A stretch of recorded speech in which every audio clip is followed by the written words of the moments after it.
रे कान्हा पोले के राई फालावा आ चले लचिता के चलावा आ पावरो बाके खाली देला भाषण ये जानू।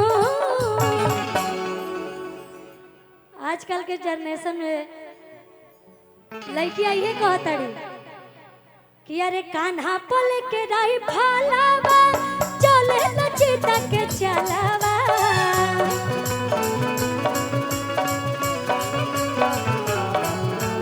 कान्हा पोले के राई फालावा चले लचिता के चलावा।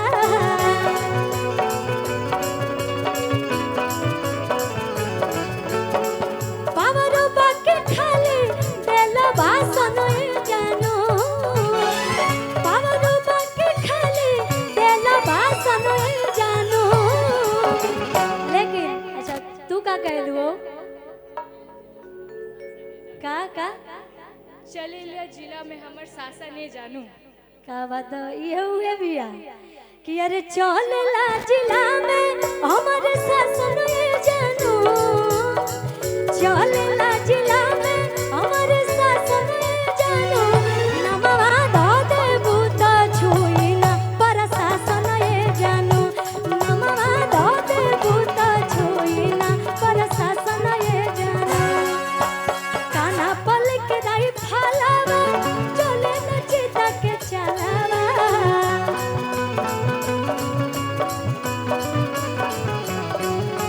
कान्हा पल के राई फालावा चले लचिता के चलावा।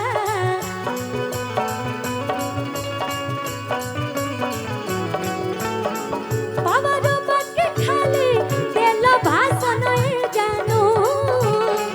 पावरो बाके खाली देला भाषण ये जानू। चलेला जिला में हमारे शासन ये जानू। चलेला जिला में हमारे शासन ये जानू। नमवा धो देबू त छुई ना प्रशासन ये जानू। नमवा धो देबू त छुई ना प्रशासन ये जानू।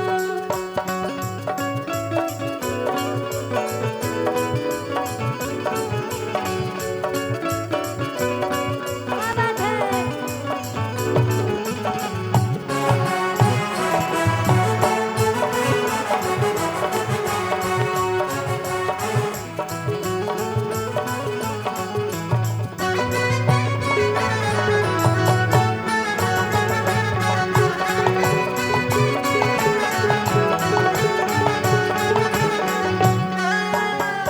तोहरे त चले जानू जिलावा में चारा चार। घूमे घूमे करो तारा तू ही खाली खारा चार।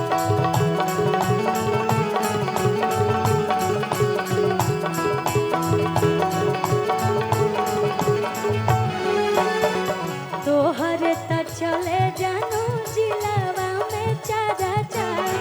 घूमे घूमे कर तारा तू ही खाली खारा चार।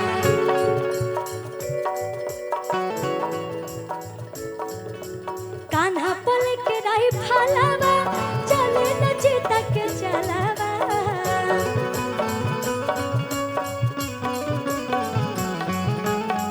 पावरो बाके खाली देला भाषण ये जानू।